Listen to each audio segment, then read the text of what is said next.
We told you about the conversation that we had one great lady in our country who has a charity or an NGO fighting online safety for children, climbing Mount Kilimanjaro. Look, it's not Afajato. Afajato is small. I'll ask her if we have to come. And it's the highest mountain in Africa. You may have read it.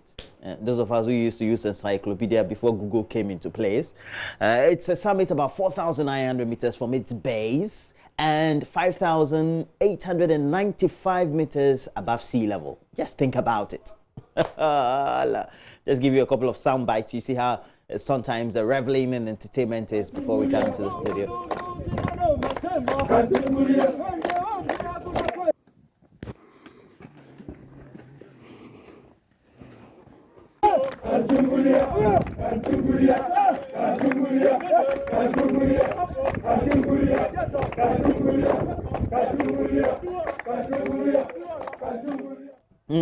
And we have the lady herself, running Child Online Africa.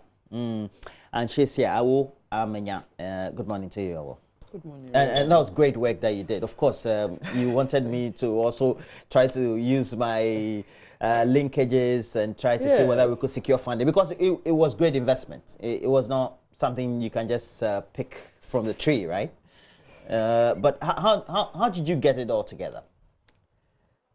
Roland, the last time I checked on online grooming of children, I realized that 1 out of 4 children are groomed before they attain. That's a girl is groomed before she attains the age of 18.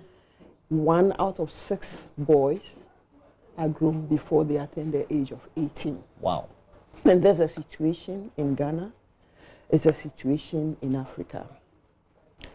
We used to be called J Initiative because we were working to protect children online in Ghana.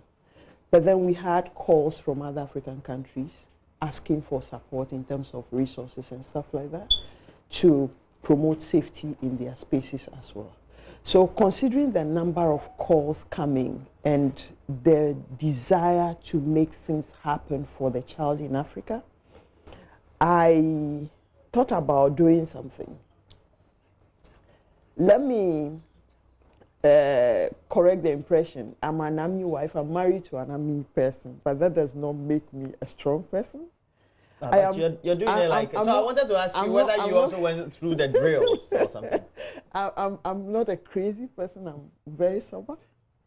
But then I'm of the view that when you have a dream and it's big enough, you have to become the person by learning to get there in order to be able to carry that dream.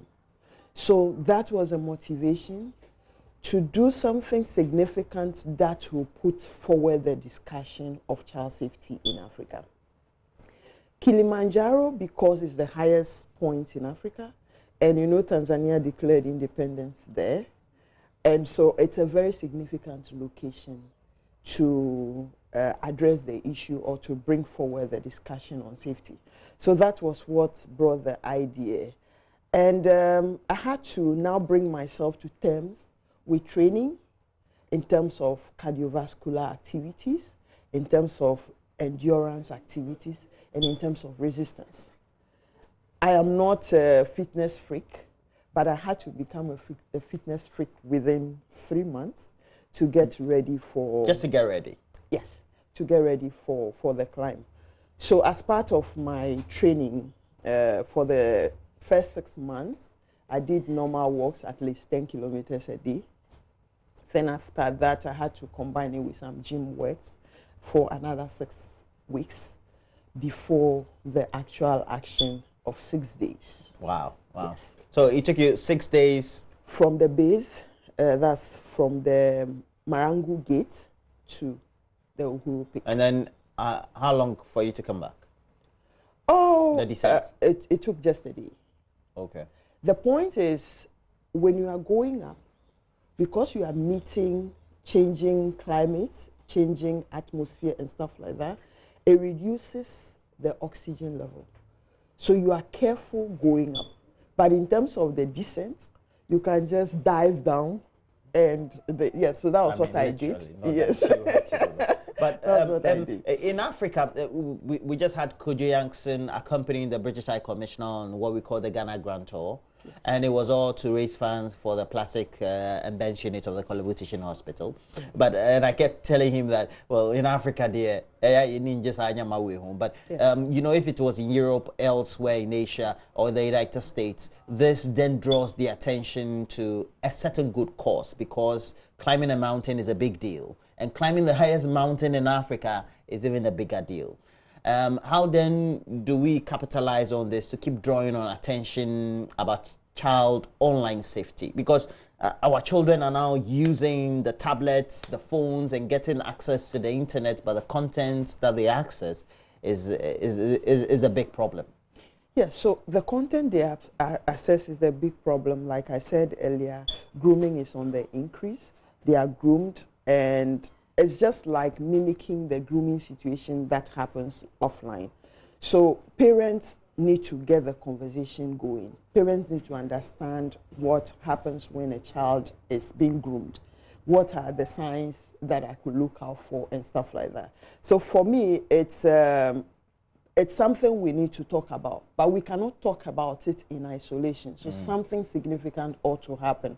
That was what by the grace of God, we managed to pull together, and it started a conversation. It's all over the place. Okay, so why is she climbing Kilimanjaro? Okay, she's climbing because she wants to see safety of children online on the continent and stuff like that. So for me, it's about writing about it. It's about talking about it. And we're going to have a series of things going. And Roland, one thing I picked up from this course is that well-being is underrated where we are. The little activities I did in preparation for that put me in a different realm. I'll tell you for a fact. You mean that spiritually? Or you're talking about your physical state? Emotionally, physically, and everything. Going up there, I went up there as a different owl, and I've come back a different owl. Almost like you went to a pilgrimage. Something like that. So for me, that is one thing we need to take into consideration, that sometimes limitations that people put on us, like you said, in Africa, this is not a big deal, it's not seen as that, but how creative can we get to ensure that we're getting things going in our interest? It's about, okay, an African cannot do it. I remember on the course, one of the boys saw me and asked the parents, a white chap, is she a porter? Yes, of course. It's just white people who are climbing. Yeah, so because blacks usually, we don't indulge in I could pass for a porter. But so for me, do I think you were a porter? Yes. But that is even not an issue for me. The fact that what I'm doing, what I'm killing myself for, would bring to the fore the discussion of safety of children online. I was ready to die for it. I was ready to do the best I could. So that was a summit. You're wearing all these, you know, raincoats, pullovers, and these winter clothing. Why it was cold up there? So, tell me your experience. The temperature at the time I got there at 1:15 p.m. was negative 14 degrees. Yes. That's massive. Yes. So even for this course, by the time I got down, I realized I lost 3 toenails in the shoe. So I took out my shoe. I could not. Oh, you mean you lost any feeling in them? Yes. So you will not feel anything. Even though I lost it in all the toes, but those 3 had the nails off. I had the nails off. So I think in the process of taking off my shoe, I might have scratched. And it's so easy. And I didn't feel anything. Okay. If you say toenails, you mean the ones you did in Ghana, the manicure one, the pedicure? Toe. Your real toenails? I didn't do pedicure. You can see the natural ones. They came off. The nails came off. Wow. My fingers, till date, I can't feel directly in them. I can hold a hot pan without feeling anything. Fantastic. And so you should if come I to my had to home, go I hate to through, watch all the time. So, I go through all of that just to be sure that, okay, we get the message across. What are we talking about? What is online safety? It's about equipping the children to learn what they have to learn. It's about giving them the skill they require in order to be responsible online. And it's about letting the child have that consent mentality. Exactly. We don't force them, like if your child doesn't want to hug a person, don't say go and hug auntie. No, let the child decide by himself, by herself, that okay, I want to hug an auntie or I don't want to hug an auntie. And if the child is online and focusing on adult content, you should be concerned about it. What is he or she doing? so what should a parent do? Go back and look at history? Or on No, the there are tablet? times you or look you at caution before? There are times you look at history. There are times before you introduce the child, you might have given him or her the caution, the guide.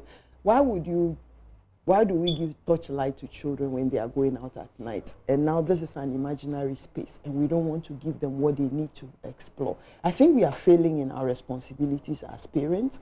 We throw in our hands in the air in the name of there's nothing we can do. Telecom companies should do that for us and stuff like that. But I don't think we'll go far with that. Now, the telecom companies, then your organization needs to work more with them because we work with them. Okay, so you're creating the data, But the space. there's very little we can do because we need to come to platforms like this. We need to come to your homes in order to do that. But you are home. So what can you do? Just take it up on yourself to read further, to say that, okay, this is how things are happening, so let me not let this happen to my child and get the conversation going. Well, thank you very much. We're happy that you were able to get to the summit of Mount Kilimanjaro. Is that how they pronounce Kilimanjaro? Kilimanjaro. The whole peak of Kilimanjaro. Okay. How do they greet in Tanzania? What do they speak? Is it Swahili? It's Swahili and English. Okay. So how do they greet in Swahili? Did you get to pick that? Or there were no people around the mountain? Paul VP is one of them, VP? or Jambo. Charlie, you are ingrained. And we've been speaking to the executive director for Child Online Africa. You can check out their portal. It's childonlineafrica.org. Very easy for you to do, so well laid out. Yeah. Hike for the child online. Hike for the child online. It's a hashtag. Almost like it's the hashtag. You can get a souvenir for it. You can print it out and let's see.